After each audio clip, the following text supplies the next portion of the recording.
नमस्कार साथियों, स्वागत है आप सभी का आपके अपने इस YouTube चैनल पर जिसका नाम है जीएस बूस्टर, जो कि पार्ट है तक्षशिला आईएएस बलिया का और मैं हूं अनूप उपाध्याय। साथियों, 9 वर्षों के अंतराल के बाद प्रधानमंत्री नरेंद्र मोदी का इजरायल दौरा केवल एक औपचारिक कूटनीतिक यात्रा नहीं है। यह 21वीं सदी की बदलती वैश्विक भू राजनीति में भारत के निर्णायक और सक्रिय भूमिका का स्पष्ट संकेत है। यह यात्रा 4 प्रमुख आयामों का अत्यंत महत्वपूर्ण एक परिदृश्य है, जिसमें रणनीतिक आयाम के साथ साथ आर्थिक, व्यापारिक और भू राजनीतिक आयाम भी हमें देखने को मिलेंगे। साथियों, जब पश्चिम एशिया में शक्ति संतुलन तेजी से परिवर्तित हो रहा है, तब भारत की यह पहल उसकी स्ट्रेटेजिक ऑटोनॉमी और मल्टी अलाइनमेंट नीति का व्यवहारिक उदाहरण प्रस्तुत करता है। यह दौरा केवल भारत इजरायल संबंधों को सुदृढ़ करने का प्रयास नहीं है, बल्कि भारत की वैश्विक महाशक्ति बनने की दिशा में बढ़ती कूटनीतिक सक्रियता का भी प्रतीक है। और आज हम इसी मुद्दे के ऊपर विस्तार पूर्वक आप सभी के साथ चर्चा करेंगे। आज हम चर्चा ये भी करेंगे कि जब भारत के प्रधानमंत्री इजरायल की यात्रा में गए हैं, तो वहां कौन कौन से डील्स पर बात होगी, चाहे वो डिफेंस के हो, चाहे आईएमईसी कॉरिडोर की बात हो या स्ट्रेटेजिक पार्टनरशिप को लेकर।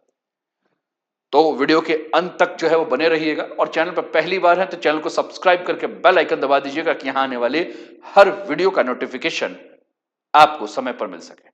वीडियो को अंत तक देखकर अपने विचारों को कमेंट के माध्यम से हम तक अवश्य पहुंचाइएगा। तो चलिए शुरुआत करते हैं आज के सेशन का। मोदी इन Israel 2026 defence deal, IMEC corridor और स्ट्रेटेजिक पार्टनरशिप। दो समाचार पत्रों को हमने लिया है, राइटर्स और बिजनेस स्टैंडर्ड्स, जिसने प्रमुखता से इसको छापा है।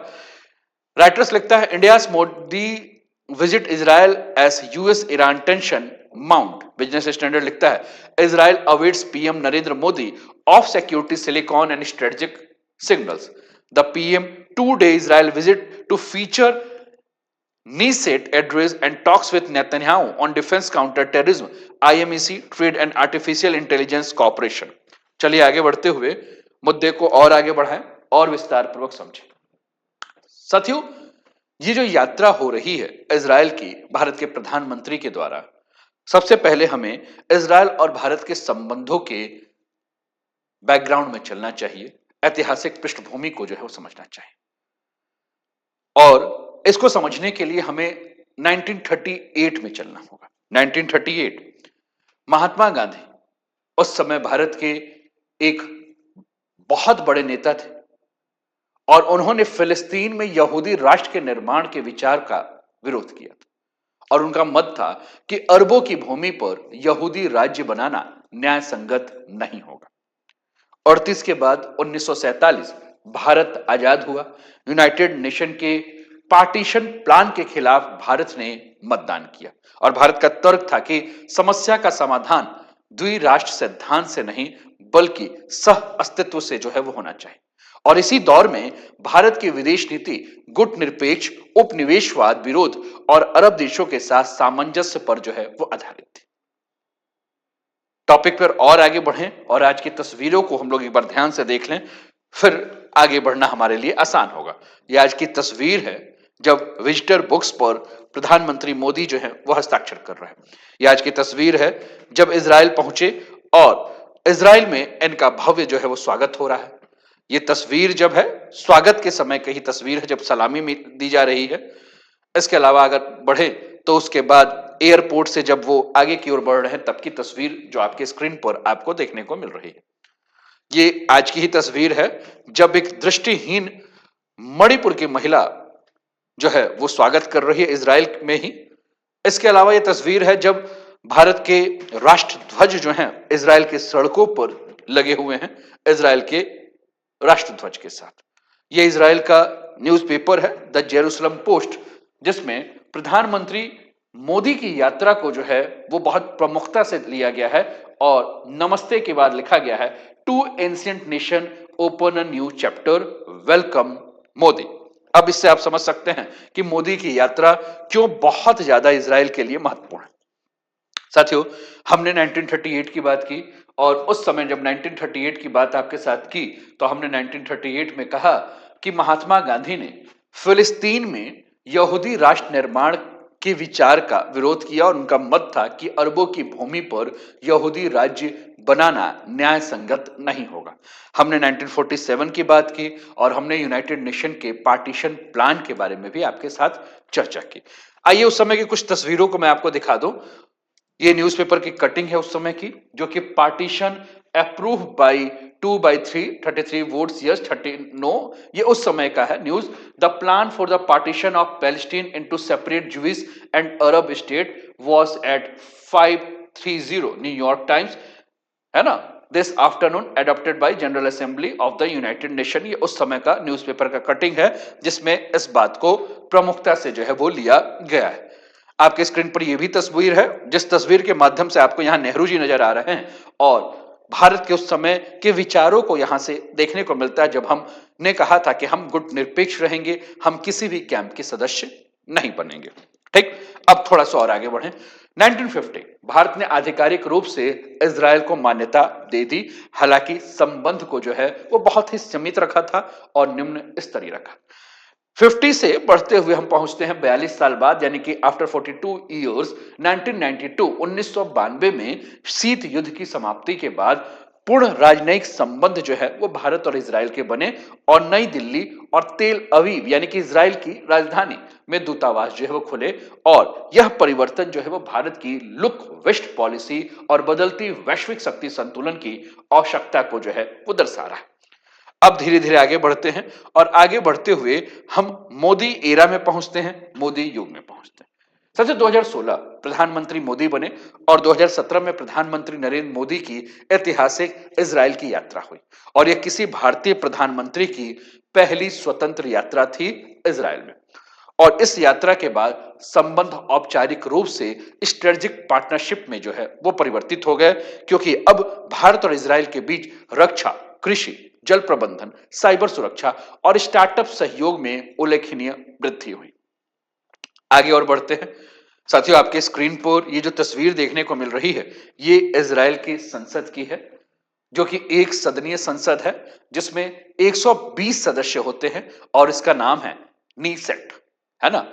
प्रधानमंत्री नरेंद्र मोदी इजराइल की इसी संसद को संबोधित करने वाले पहले भारतीय प्रधानमंत्री जो है बनेंगे और यह केवल औपचारिक भाषण नहीं होगा बल्कि भारत इजराइल के संबंधों में राजनीतिक विश्वास और उच्चतम अभिव्यक्ति थी। यानी कि जब मोदी इस समय पहुंचे थे, कब इजराइल की यात्रा पे पहुंचे थे, तो यहां इन्होंने इस संसद में अपना भाषण दिया था। साथियों, संसद में संबोधित करने का जो अवसर है वो केवल विशेष रणनीतिक साझेदारों को मिलता है और ये इस बात को दर्शाता है कि संबंध अब केवल रक्षा तक सीमित नहीं बल्कि व्यापक राजनीतिक सहयोग तक जो है विस्तृत हो चुका है। साथियों, उस समय इजराइल की आंतरिक राजनीति में ध्रुवीकरण था। विपक्ष के द्वारा बहिष्कार जैसे मुद्दे यह संकेत देते हैं कि विदेश नीति कई बार घरेलू राजनीतिक समीकरणों से प्रभावित होती, और यह घटना इस बात को सिद्ध करती है कि विदेश नीति अक्सर घरेलू राजनीतिक हितों और विचारधाराओं से जो प्रभावित हो रही है, यानी कि foreign policy is an extension of domestic politics, इस बात को जो है वो पूरा पुष्ट करता है। अब भारत के प्रधानमंत्री इजराइल की यात्रा पर गए हैं और इजराइल की यात्रा पर अगर जाए तो भारत और इजराइल के बीच में रक्षा संबंधों को लेकर कैसे चर्चा नहीं हो सकती। भारत के प्रधानमंत्री इजराइल की यात्रा पर गए हैं साथियों, और कहा जा रहा है कि कई सारे रक्षा के जो हथियार हैं जो कि भारत और इजराइल के बीच में हैं उसको और प्रगाढ़ करना जो है वो प्रधानमंत्री चाह रहे हैं, यानी कि स्ट्रेटेजिक जो है वह वहां पैक्ट होगा, समझौता होगा। साथियों, अगर हम स्ट्रेटेजिक पैक्ट के बारे में बात करें, समझौते के बारे में बात करें, तो हम हेरन MK2 ड्रोन को कैसे भूल सकते हैं। हेरन MK2 ड्रोन, जो कि मेल भी कहा जाता है, ये medium altitude long endurance drone है जिसका निर्माता इजराइल है और ये निगरानी और स्ट्राइक ड्रोन है जो कि लगातार 45 घंटे तक उड़ान भर सकता है, 35,000 फीट की ऊंचाई तक उड़ान भरने में सक्षम है और 470 किलोग्राम का ये पेलोड लेकर जा सकता है। यह दुश्मनों की निगरानी कर सकता है, सटीक टारगेट कर सकता है, इलेक्ट्रॉनिक इंटेलिजेंस वाला है, हाई रेजोल्यूशन कैमरा है, जरूरत पड़ने पर हथियार ले जाने की क्षमता है और इसकी तकनीक की खासियत यह है कि एडवांस सेंसर और रडार वाला है, सैटेलाइट कम्युनिकेशन सिस्टम है, इसमें मल्टी मिशन प्लेटफॉर्म से काम कर सकता है, ऑटोमेटिक टेक ऑफ और लैंडिंग की खासियत है।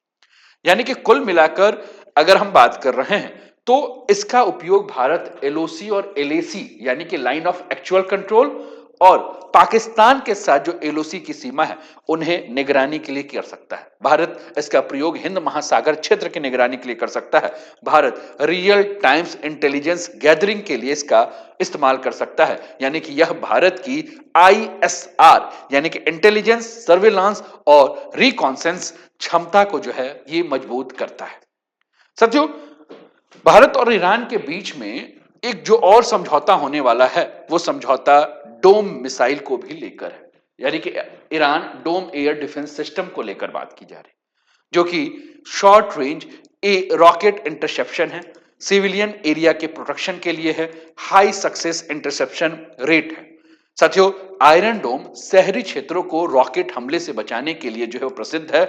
हमने अभी इजराइल में इसको देख भी लिया है। भारत के संदर्भ में अगर हम बात करें तो भारत आयरन डोम का जो प्रयोग है वो सीमावर्ती क्षेत्र संवेदनशील ठिकानों की सुरक्षा के लिए कर सकता है। हाइब्रिड वॉरफेयर से निपटने की क्षमता जो है इससे भारत की बढ़ सकती है।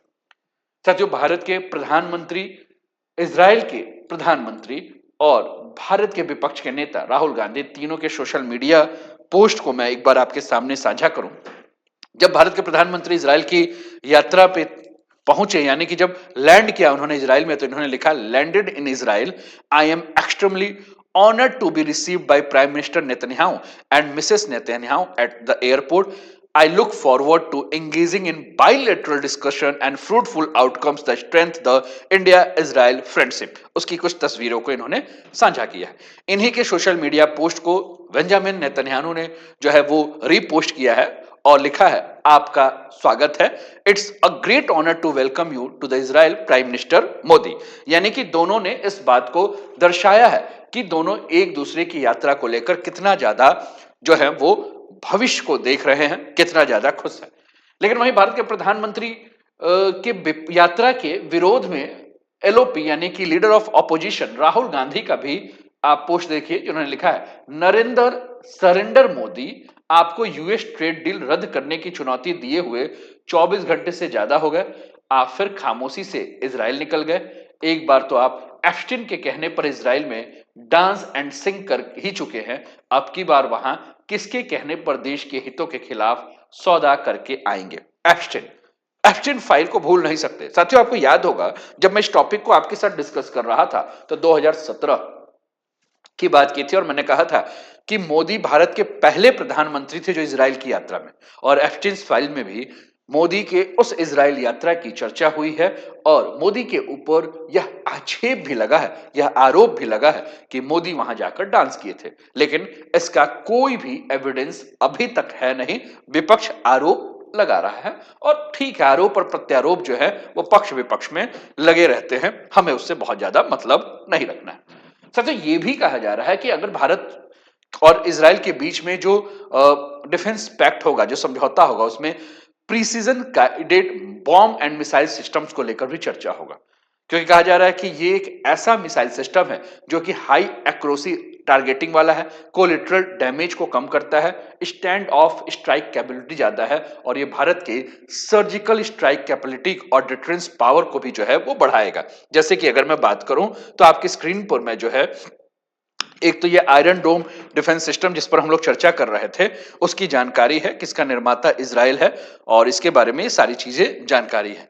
दूसरा मैं बात कर रहा था तो ये SCALP missile warriors for the operation Sindoor में इसका प्रयोग हुआ था, तो ये भी आप देख रहे हैं स्कैल्प, जिसको कि स्टॉर्म शैडो भी कहा जाता है। तो कुछ इसी प्रकार की टेक्नोलॉजी जो है वो भारत लेना चाहता है, क्योंकि भारत सर्जिकल स्ट्राइक कैपेबिलिटी और अपने डिफेंस पावर को जो है वो बढ़ाना चाहता है। साथियों, भारत और इजराइल के बीच में जो ये यात्रा है, इस यात्रा से इसके इकोनॉमिक डायमेंशंस जो डिफेंस कॉपरेशन में है उसको आप नहीं छोड़ सकते, उसको आप नहीं भूल सकते हैं, क्योंकि कहा यह जा रहा है कि दोनों के बीच में लगभग 8.6 बिलियन अमेरिकी डॉलर के जो है वो रक्षा सौदों का अनुमान है और ये इस बात को दर्शाता है कि रक्षा सहयोग केवल सामरिक नहीं होंगे बल्कि दीर्घकालिक आर्थिक साझेदारी वाले यानी कि लॉन्ग टर्म इकोनॉमिक पार्टनरशिप होंगे। सामरिक का मतलब केवल स्ट्रेटेजिक नहीं होंगे, है ना? यानी कि बहुत लॉन्ग टर्म जो है इकोनॉमिक पार्टनरशिप वाले होंगे और इसके आर्थिक प्रभाव जो हैं वो क्या हो सकते हैं? तो इससे डिफेंस इंडस्ट्री का ग्रोथ जो है वो बढ़ सकता है। यानी कि कुल मिलाकर अगर हम बात करें तो बड़े डिफेंस कॉन्ट्रैक्ट से डोमेस्टिक मैन्युफैक्चरिंग को जो है वो बूस्ट मिलता है। मेक इन इंडिया और डिफेंस कॉरिडोर प्रोजेक्ट में जो है वो गति मिलेगी। इसके अलावा अगर हम टीओटी यानी कि ट्रांसफर ऑफ टेक्नोलॉजी की बात करें तो एडवांस डिफेंस टेक्नोलॉजी का जो है वो ट्रांसफर होगा। इंडिजीनियस जो भी आपके कैपेबिलिटी हैं, रिसर्च एंड डेवलपमेंट इकोसिस्टम जो है भारत का वो मजबूत होगा। एम्प्लॉयमेंट जनरेट होगा, चाहे हम एरोस्पेस की बात करें, इलेक्ट्रॉनिक्स की बात करें, मिसाइल सिस्टम के बारे में बात करें, एआई बेस्ड वॉरफेयर सेक्टर्स में जॉब की बात करें, एमएसएमई सप्लायर्स को अगर हम बात करें तो कहीं ना कहीं एम्प्लॉयमेंट जनरेशन होगा, डायरेक्ट और इनडायरेक्ट जो है वो लाभ मिलेगा। इसके अलावा डिफेंस कॉर्पोरेशन से बायलेटरल ट्रस्ट जो है वो दोनों देशों के बीच में बढ़ेगा, एफडीआई बढ़ेगा, स्ट्रेटेजिक कैपिटल इनफ्लो जो है वो बढ़ेगा और कुल मिलाकर डिफेंस ट्रेड अब फॉरेन पॉलिसी का प्रमुख टूल जो है बन चुका है और यह इंडो पैसिफिक रीजन में बैलेंस ऑफ पावर को भी जो है वो प्रभावित करता है। यानी कि लॉन्ग टर्म कॉन्ट्रैक्ट से सप्लाई चेन इंटीग्रेशन और इंटर ऑपरेबिलिटी जो है वो भी बढ़ेगी। साथियों, इसके अलावा भारत और इजराइल का ये जो समझौता होगा, इस समझौते से India middle east Europe economic corridor को भी जो है वो बहुत ज्यादा मजबूत मिलेगी। क्यों? क्योंकि ये एक परिवहन मार्ग है और ये भारत को मध्य पूर्व, यूएई, सऊदी अरब के रास्ते यूरोप से जोड़ेगा और इसका फायदा ये होगा कि इससे बेहतर कनेक्टिविटी होगी, सप्लाई चेन सुरक्षित रहेंगे, चीन का जो बीआरआई प्रोजेक्ट है उसका विकल्प रहेगा। यानी कि आईएमईसी को जो है वो क्या किया जा सकता है कि आईएमईसी जो है वो बीआरआई को संतुलित करेगा और भारत की अपनी व्यापारिक और रणनीतिक स्थिति जो है वो मजबूत होगी। साथियों, इस समय अमेरिका और ईरान के बीच में जो है वो तनाव चल रहा है। यूनाइटेड स्टेट्स और ईरान के बीच का जो तनाव है, इसमें पश्चिम एशिया में अस्थिरता बढ़ रही है और भारत का के ऊपर भी इसका असर होगा। भारत में तेल का एक बड़ा हिस्सा अगर हम बात करें तो पश्चिम एशिया से खरीदता है। अगर वहां युद्ध हुआ, वहां तनाव बढ़ा तो तेल महंगा हो सकता है। भारत को दोनों देशों के साथ अपने संबंध बनाए रखना जो है काफी मुश्किल है, लेकिन यही भारत को संतुलित और कूटनीतिक रूप से आगे चलना होगा जिससे कि किसी भी प्रकार की समस्या जो है वो ना हो। यानी कि भारत अपने राष्ट्र हित के अनुसार जो है वो फैसला करेगा। साथियों, कुल मिलाकर एक बात करें तो फाइनेंशियल ईयर 2024 और 2025 की अगर हम बात करें तो इजराइल और भारत के व्यापार की अगर हम बात करें तो दोनों के बीच में व्यापार अगर हम देखें तो लगभग 31,494 करोड़ रुपए का आपको व्यापार देखने को मिलता है और यह दिखाता है कि दोनों देशों के बीच व्यापार जो है वो बढ़ रहा है और एफटीए की संभावना जो है वो मजबूत हो रही है। भारत से इजराइल के निर्यात का आंकड़ा और इजराइल से भारत के आयात का आंकड़ा आपको स्क्रीन पर दिख रहा है। अब हम एफटीए की अगर हम बात कर रहे हैं यानी कि फ्री ट्रेड एग्रीमेंट के बारे में बात कर रहे हैं तो ये दो देशों के बीच एक ऐसा समझौता होगा जिसमें कि आयात निर्यात पर टैक्स कम या खत्म होगा और इससे व्यापार करना दोनों देशों के लिए जो है वो आसान होगा। दोनों देश गुड्स और सर्विस पर जो है वो बात करेंगे, रूल्स ऑफ ओरिजिन पर जो है बात करेंगे, आईपीआर यानी कि इंटेलेक्चुअल प्रॉपर्टी राइट्स के ऊपर बात करेंगे जिसमें हम पेटेंट की बात करें, कॉपीराइट की बात करें, टेक्नोलॉजी सुरक्षा की बात करें, फार्मास्यूटिकल क्षेत्र की बात करें, टेक्नोलॉजी टेक्निकल जो भी या टेक्नोलॉजी के जो भी सेक्टर्स हैं उसके लिए बात करें, कस्टम फैसिलेशन के बारे में बात करें तो इन सारी चीजों में अगर हम बात करें तो भारत को जो है वो काफी ज्यादा लाभ देखने को मिलेगा। अब भारत के प्रधानमंत्री जब यहां यात्रा पर जा रहे हैं तो यहां एक यात्रा उनकी जो होगी वो यात्रा होने वाली है। आपके स्क्रीन पे एक तस्वीर है, मैं पहले इसको दिखा दूं। ये जर्मनी में 1941 से 45 के बीच हिटलर के शासन के दौरान जो लाखों यहूदी मारे गए थे, जिस नरसंहार को होलोकॉस्ट कहा जाता है, यानी कि भारत के प्रधानमंत्री इस होलोकॉस्ट मेमोरियल जो है वो जाने वाले हैं और इजराइल के यरूशलेम में ये स्थित है। साथियों, जैसा कि मैंने कहा कि ये हिटलर के शासनकाल यानी कि नाजी शासनकाल के समय में जो 60 लाख यहूदियों की हत्या हुई थी उनके याद में जो है कुल मिलाकर इसे बनाया गया था और ये सिर्फ स्मारक नहीं बल्कि संग्रहालय है और शोध संस्थान भी है। और इसकी जब यात्रा करेंगे तो इस यात्रा का मतलब ये है कि ये कहीं ना कहीं ऐतिहासिक संवेदनशीलता जो है इस पर जो है वो भारत एक संदेश देना चाहता है और वो संदेश मानवाधिकार को लेकर है। साथियों, ये केवल राजनीतिक संबंध नहीं है, बल्कि नैतिक मूल्यों पर आधारित संबंध है और भारत इजराइल के संबंधों में विश्वास और भावनात्मक जुड़ाव जो है इससे बढ़ेगा। यही कारण है कि जब मैं आपके साथ वीडियो पर चर्चा कर रहा हूं, तो मेरे पास न्यूज के नोटिफिकेशन से आ रहे हैं जिसमें कि नेतन्याहू अभी स्पीच दे रहे हैं और इस स्पीच में वो कह रहे हैं कि मोदी और नेतन्याहू, जो उनका स्पीच है जिसमें वो कह रहे हैं कि मोदी उनके लिए भाई की तरह है, भारत उनके लिए भाई की तरह। ठीक। अब होलोकॉस्ट में जो यात्रा होगी, मैंने कहा कि मानवता के खिलाफ संगठित हिंसा का ये जो प्रतीक है, और इस स्मारक की यात्रा यह संदेश देगी कि आतंकवाद और कट्टरता के खिलाफ जो है वह भारत है, और भारत ये दिखा रहा है कि वह शांति, सहअस्तित्व और मानव गरिमा का जो समर्थन करता है। भारत आतंकवाद के खिलाफ सख्त है और नैतिक स्तर पर जो है वो इसका विरोध करता है। ठीक। तो ये कुछ तस्वीरें हैं जो कि ये इजराइल के यद वाशेम के म्यूजियम के होलोकॉस्ट में मारे गए लोगों से जुड़ी यादें मौजूद हैं, और उनके नाम और तस्वीरें जो हैं वो यहाँ लगाई गई हैं। तो ये कुछ टॉपिक है जिस पर हम लोग आपके साथ चर्चा कर रहा था मैं आपके साथ, और उम्मीद करता हूं कि ये टॉपिक आपको समझ में आया होगा। तो अंततः मैं यही कह सकता हूं साथियों कि प्रधानमंत्री मोदी का जो 2026 का इजराइल दौरा है, ये भारत इजराइल संबंधों के तीसरे चरण का संकेत है, जहां 1947 से 1992 का समय आइडियोलॉजिकल डिस्टेंस का था, 1992 से 2017 का समय नॉर्मलाइजेशन का था, और 2017 से वर्तमान का समय स्ट्रेटेजिक डिपेनिंग का समय है। और आज संबंध केवल रक्षा तक सीमित नहीं है, बल्कि भारत और इजराइल के बीच में advance technology, AI and innovation और आईएमईसी कनेक्टिविटी जो है बढ़ चुका है। भारत इजराइल के बीच में काउंटर टेररिज्म कॉपरेशन और फ्री ट्रेड एग्रीमेंट भी जो है वो बढ़ रहा है। और हालांकि पश्चिमी एशिया में जटिल भू राजनीति, यूएस ईरान का तनाव और फिलिस्तीन मुद्दा भारत के लिए संतुलित चुनौती बने रहेंगे, इसलिए भारत की नीति का मूल मंत्र ही यही है, स्ट्रेटेजिक ऑटोनॉमी, मल्टी अलाइनमेंट और नेशनल इंटरेस्ट फर्स्ट। आपको क्या लगता है कि भारत और इजराइल के बीच संबंध अब किस दिशा में जाएंगे, और मोदी के इस यात्रा के मायने क्या होंगे? क्योंकि ये जो समय है यात्रा का, वही सबसे बड़ा प्रश्न है। उम्मीद करता हूं कि टॉपिक आपको समझ में आया होगा।